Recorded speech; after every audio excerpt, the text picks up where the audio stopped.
Alright YouTube, what's going on? So I know it's been a few days since I've done a video. I think last Monday at the track, that was a catastrophe. But work has been cumbersome, man. I've been working a hell of a lot, and which is good. I'm making up for those 5 days that I was actually off when I had the flood in my kitchen and stuff, helping my son move. But we got a lot of things going on in the Nitro barn right now, and yes, I do have T-Max in here. This is my buddy Cortland's T-Max, and I've built this thing 2 or 3 times for him. The last time I built it, I de-anodized the frame, and I dyed all of his electronics boxes, his battery box, receiver box, and his gearbox. I did all that for him, and we put some full force springs on there that I had. I had so much Traxxas stuff, guys. I actually boxed it all up after I built Cortland's truck the last time, and I gave it all to my hobby shop. I think y'all remember I did a video, and that was in the video. But my buddy Cortland hit a curb or something and jacked up the brand new Savox servo that we put in there last time. So we'll have to see what's going on. That servo, I know, is just turning in circles. It probably busted the gear in there, but I've got a bunch of gears and stuff, so we'll see if we can't get it fixed. I had them all in a box the other day, but I ended up just dumping them all out, so we'll have to look. This is my servo graveyard, people, along with the other stuff, man.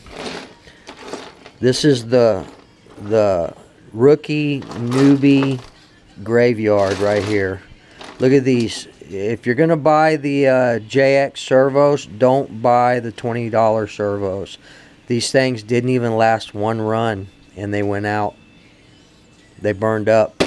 They don't work at all. I bought 2 of them, 40 bucks for these 2 servos, and they didn't even work at all. They worked once, and that was it. So you get what you pay for, people.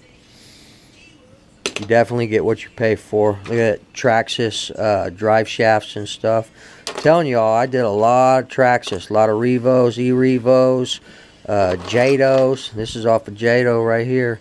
Jados, T-Max, you name it, I did it. X-Max. I did, and I still like the first gen E-Revo. I don't like the E-Revo 2.0, the new one. But I really did like the original E-Revo, man. I thought it had a badass look to it. And I had built mine as a speedrun E-Revo. Lowered it down, had all the upgrades on it. The MIP drive shafts. Had the I think it's SRC or SRS. The belted tires on it, man. I had that E-Revo 70 plus. Hauling ass. Had the lights on it, everything. It was badass. But anyway, if I ever do get another electric vehicle, it's probably going to be an e-truggy or something like that. I've been looking at the associated ones, but that's further down the line. I still got a lot of stuff going on here, and couldn't afford to do it right now, even if I wanted to. So, a couple of things. A couple of shout outs. So as y'all can see, I'm redoing the diffs in the Mugen. The other day I put it out there. I was still in bash mode. That's probably why I was having trouble getting around the track. I still had 50, 150 on the diffs. So I already did the center diff. I put 10K in the center diff, and I'm waiting on a call from a good friend of mine, a racer. Waiting on him to get back to me to let me know what he thinks the best diff fluid, the best weight diff fluid for this Mugen MBX5. So as soon as he gets back to me, I'll probably have to buy it. All I got is 5K, and I've got my 30K, 50K, and 100K. But I think we were talking about 7 or 3 or something like that. So you guys have any suggestions, put it in the comments. But I'm probably definitely going to go by what my friend, my racer buddy, is going to tell me. So he's a well-known racer, and I trust him 100%. So Anyway, guys, so we got everything out. This is the original MBX5 rear diff gear. I cleaned it up a little bit. It's still perfect condition, no problem. Same thing with the pinion, still perfect condition. It looks like they probably replaced these planetaries at some point, but you know, when I got it, there was no rust in the screws, things like that, but there was a little bit here in the diff gears and stuff like that. But I soaked it in some penetrating fluid and used a wire brush and cleaned it up real good, so we should be good to go. But once I get that information back, we'll get it put back together. I've got some new gaskets for it, for the Mugen as well. And these gaskets are universal. They'll go on all the Mugen diffs. I don't know about the brand new ones. I think even the brand new ones, the 8 and all that, will still go as well. So a couple of shout outs. Let me start out with the Muggy. Even though we're banging heads, Muggy, right now our relationship is not what it should be. But apparently I wear my heart on my sleeve, and I probably do sometime, man, because I truly care about people, and I truly care about the newbie in this hobby, because not too long ago I was a newbie as well. And I am not too busy, and I am not too far into next level stuff to where I cannot help somebody. So if any of you guys have any questions that I have the answer to, feel free to contact me at any time. I'll give you my phone number, I'll give you my email, whatever you want. I've been talking to a few guys about bump boxes and some other stuff. So you have any questions at all whatsoever, man, don't hesitate to talk to me. I know some people are only dealing with next level stuff and they don't have time for the newbie, but that's not me, man. I want to help you guys out regardless. Even though I want to get into next level, and I am getting into next level with the modded Pico here. By the way, this is ready to go, guys. I do have a new body coming that I want to paint and put on there. I've got a new paint scheme that I'm going to do for the Pico Boost here, and we'll get it on the ground and start giving it a nice tune. I'll give it a box tune. It's done with the break-in on the box, the idle tanks, all that done. 2 gallons, no, 2 quarts. I've run through it already. The rest of it we'll do on the ground. And also, man, I went ahead and put these Proline hole shots on here. So when I do, and they're on DE racing rims, when I do get ready to put the Techno on the track, I've got a set of hole shots ready for the track. They got to be better than them damn handlebars I bought on the buggy, man. That thing was all over the place. But a lot of it is your setup too. But those tires aren't worth the crap on a dusty surface like over there at RCHQ. But I'll get over there next Monday morning and we'll do some more practicing, and I'll get it on video this time, I promise. I want to show you guys in a minute what happened to that high-speed needle seat. But the Techno's ready to go. If I do run it on the track, I'm not going to change the diffs right away. I'm just going to put the tires, the race tires, on it and go the way it is. And if I feel I want to go any further into it, then we'll switch out the diffs on it, the diff fluid. But for now, even if I run it on the track, I'm just going to put the tires and throw it out there. But anyway, what I was getting to, shout out to the Muggy Maniac. We made a little swap. He wanted to try the AMSOIL MP, which is the next level metal protector right there. It's not cheap, guys, but it's not an arm and a leg. Get you some, AMSOIL.com. Go on their website and order it. AMSOIL MP, right there. It's the best metal protector that you can get, right there. AMSOIL. I use a lot of other AMSOIL products too. I use the Severe Gear mixture with my air tool oil for my. I use it in my bearings and stuff, and I use the heavy duty MP for other stuff like battery terminals, trailer hitches. That type of stuff. But shout out to the Muggy, man. He sent me some of these stands. I found these Daiso online, and you can get a case of these stands, these little mini vices, for 20 bucks. You can get 12 of them for 20 bucks, but they wanted $25 to ship it to me. So I was like, nah, I ain't gonna do that. So Muggy stepped up to the plate. We made a swap. The MP4, he sent me 6 of the stands.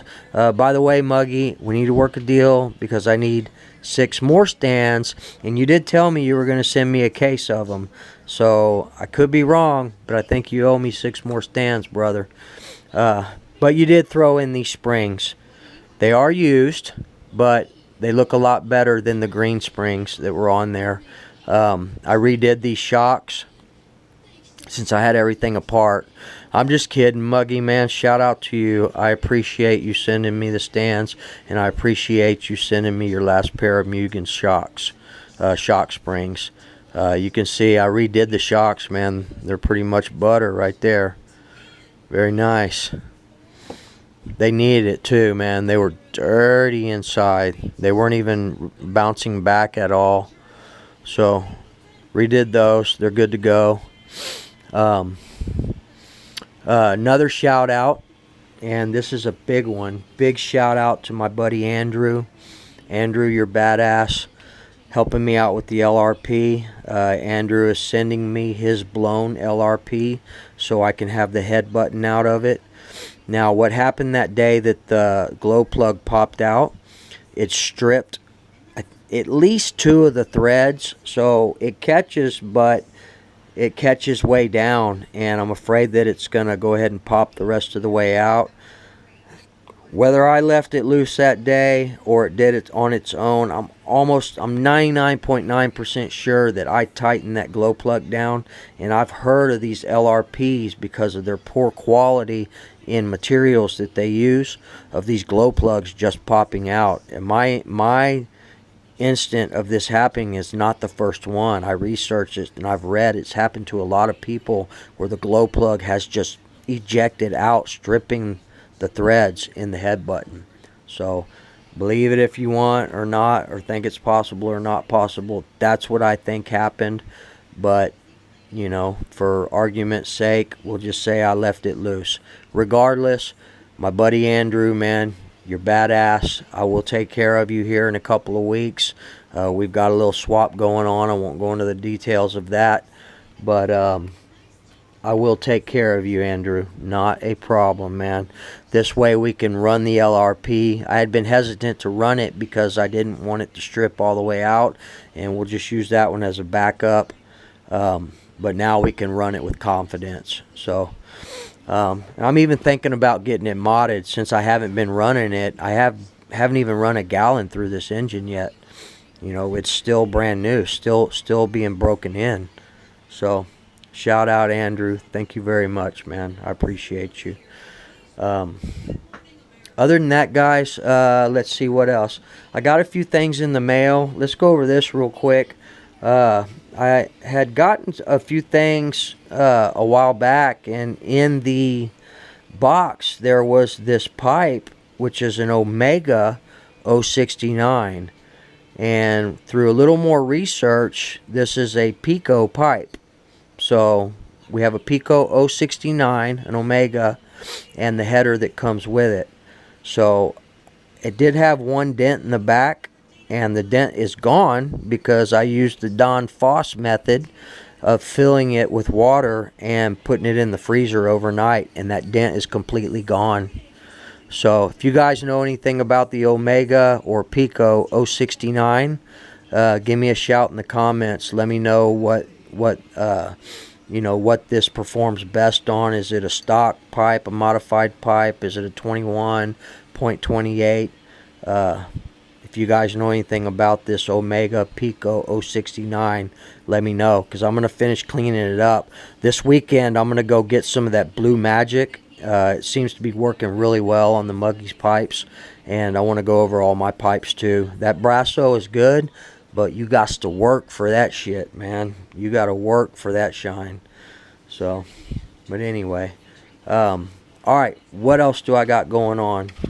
And also, you know, the guy that's helping me on the Mugen, my racer buddy, if, you know, I'm not going to mention any names, but if any point in time that you want me to recognize that, you just let me know, man. And I just don't think that you want me spreading your name all out there. Um, so we'll cross that bridge when we get to it. But you know who you are, and I appreciate the help that you're giving me.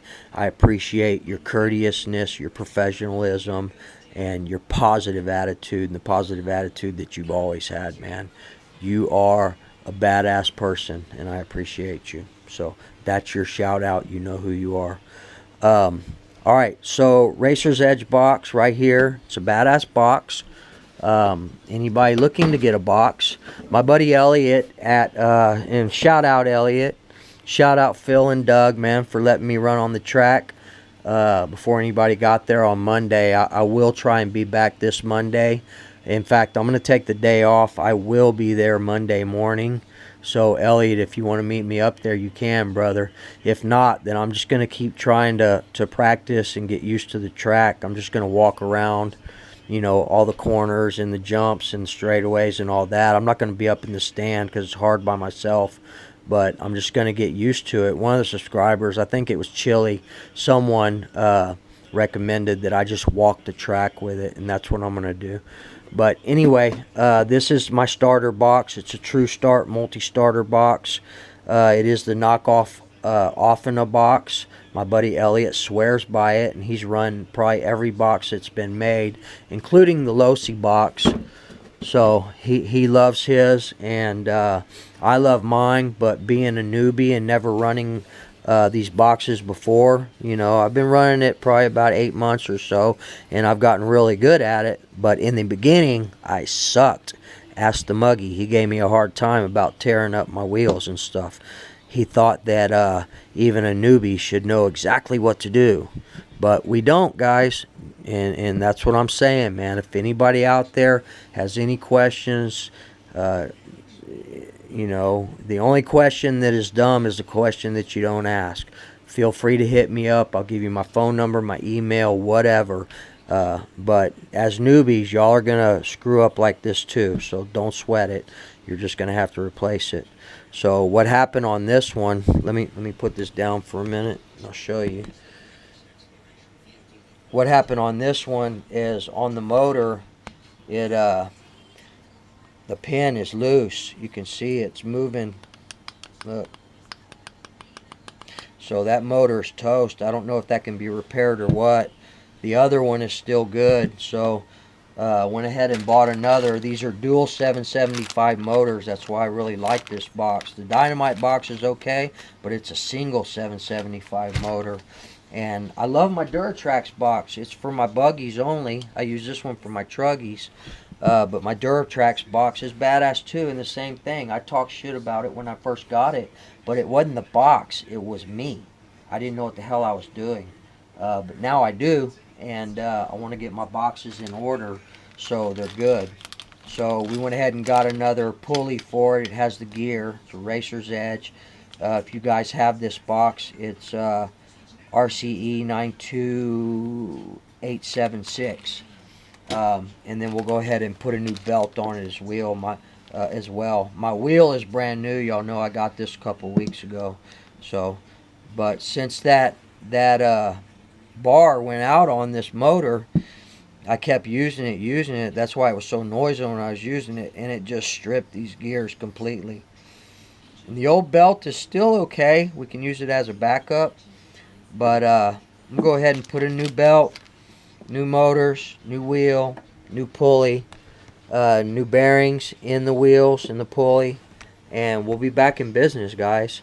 Also, when you guys, this is for the newbies, when you set your boxes up, if you have multiple platforms, once you get one set up your box and your platform with the engine out so you can line it up good with the wheel.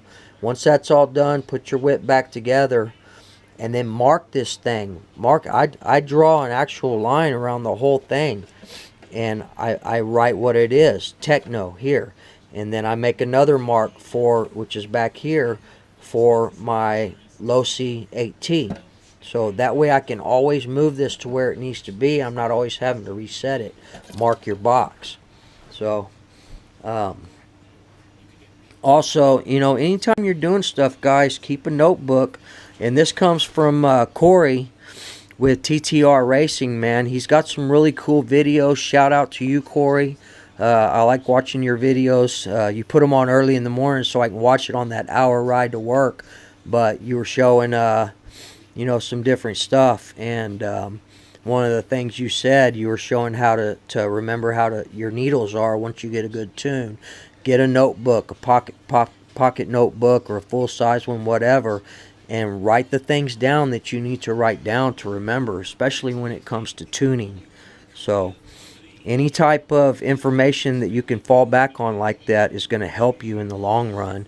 I need to do more of that, writing things down. A lot of times I'd get my needle settings, man, and I'd have it written all over the place on the wall. I think I've still got some over here from the, let's see, what do I got over here? Yeah, TRX 3.3, low 1 3/4, high 5, big red, low. Yeah, LRP, the .30 over there. I would just write stuff on the walls. But get a notebook. It's better. It's easier. So shout out Andrew. We're going to get the box back together. T-Baby's Hyper 7. And I ain't going to lie, guys. This is T-Baby's. I gave it to him. But I love this Hyper 7 too. That's why I'm not letting it leave the Nitro barn. Because I'll rip this thing from time to time as well. But this is T-Baby's, my grandson's Hyper 7. This is his whip. And when he's here, this is what he's going to learn on. So I wasn't joking about that shit, people. But I love this platform. And I may even buy another one so we can both have one. T-Baby and Paw we'll both have Hyper 7s. But and I may even take this Monday when I go. And believe it or not, and I probably don't have this set up proper, but I love running this Hyper, man. This thing is solid, man, and I know it will be solid on the track too. And I'm used to it. I'm accustomed to it. So I bet I could rip with this a lot better than I can rip with the Mugen. For now, once I get used to the Mugen and all that, it's probably going to be a different story because this is a professional race kit here. You know, that's a next level whip, even though it's 15 years old. So, shout out Andrew. Shout out Muggy. And I think that's about it, guys. The Techno's ready to go. She's beautiful. Like I said, by Friday I'll have a new body. We're going to do a whole new paint scheme for this thing. Make sure you shoe glue your bodies, guys. Shoe glue your bodies and they won't crack as much. If you saw Raja's brand new bodies on his Mugens, man, those things were thrashed after he ran. And he drywalled it and shoe glued it and the whole works. So just think if he didn't do that, what it would look like. But anyway, and we got the 8T, man. Is it weird that I like running the 8T better than I do the Techno? That's strange, man. I've always had Losi's LSTs, but I love this RTR. It's probably a quarter RTR at this point. I've swapped everything over. I put I don't know if I showed y'all yet, but I put the TLR LLRC hinge pin holders on there. You had to do a little work on the chassis in the back. You have to mill it out a little bit, but I won't have any more problems with that. Those plastic ones, they break. They break at the connections, at the screws. I lost a drive shaft out at the bash spot a couple of weeks ago because it broke. I searched everywhere for that damn drive shaft. I found it. I wasn't leaving until I found that damn thing. It took me about 45 minutes, but I found it. I traced the tire marks in the sand. You know, it took me forever, but I found it. Alright, last thing, guys, real quick. When I was at the track the other day, y'all know that I damaged the high-speed needle here. And I'm going to tell y'all, it's a weird thing because I damaged it and I bent it. I bent this piece right here. This is called the high-speed needle seat. And it bent. And so I went on A-Main and I went everywhere online to try and find this seat. and they're all, you have to back order them. You can't find it anywhere. So I said, all right, let me look at some of my other engines and carburetors that I don't use a lot, the OS, the 454, the LRP, all that. None of them fit. They're all too big. This carburetor is a 24040. Your normal carburetors for your .28s and your 30, I mean your your .28, your Novorossiysk carburetors, even the one you put on the LRP, they're 24066, 24067. There's a couple more. This is a 24040, and the high-speed needle seat is skinnier, is smaller than all the other ones. So it's a real particular one. That might be why it's on back order, but this part right here is really thin, and all these other Novorossiysk carb needle seats are fat. So I checked all of them. I checked my Big Red, I checked my OSs to see what we could find, because I want to keep running that engine next week at the track. The one in the Dynamite .28, this brand new engine that we haven't even finished breaking in, that I was ripping the hell out of that day trying to kill. And I took so much shit from people like Muggy and Bodegel. But anyway, I had a good time that day. This is T-Baby's engine, the Dynamite .28. That one is a direct fit. That needle seat's a direct fit for this Novorossiysk carburetor. So, and I actually, before I took the engine out, I put it in, cleaned everything up, filled it full of fuel, and I ran it. It idles perfect. It runs perfect, just like the original seat. So, if you guys are looking for that part, that brass part right there, it's called a high-speed needle seat. It's what the needle seat, it sets in. It's the seat. If you need one, and they're all back ordered, like I'm telling you, you can use the Dynamite .28, and you can actually order that one too, because they are available. So I thought that was the freakiest thing. Now I don't know if it's the same quality, but it's just a brass tube, you know, with a brass fitting nipple on it. So anyway, and whenever you switch these out, they come with the extra washers. Use those extra washers, people, because when you tighten this thing down, those washers expand. They crush out. So don't reuse those. They always send you, they usually send you with a spare set of washers in case you need to take that needle seat out of there. So anyway, guys, it's ready to go. I'm going to get the Mugen back together once I get this information. I still got to do the front clip. I've already done the center with 10K. And we're going to get back on the track Monday morning, as long as I'm not working. But I'm working all the way through Sunday, so they better freaking give me off Monday, if they know what's good for them. No, I'm just kidding. Anyway, guys, shout out Muggy, shout out Andrew.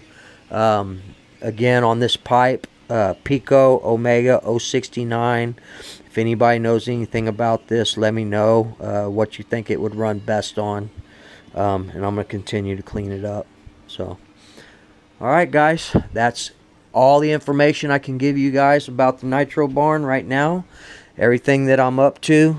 I appreciate each and every one of you guys. And shout out again, True Boys RC. There are electric, but bunch of cool dudes, man. And I can't wait till you have your another live deal so I can get on there and chat with you guys some more.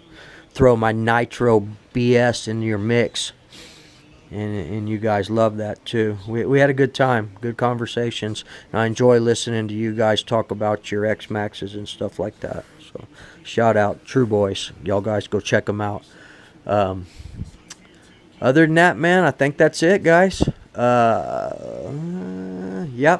we'll get that body and we'll paint it up for the Techno.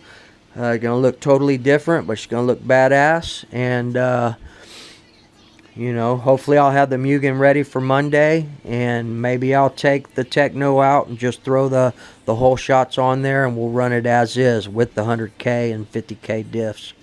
So alright guys, until the next video, remember, treat people the way you want to be treated. And Corey, I know that's your deal too, but I feel it in here, so we're gonna share that one. But we'll see you guys in the next video. Later.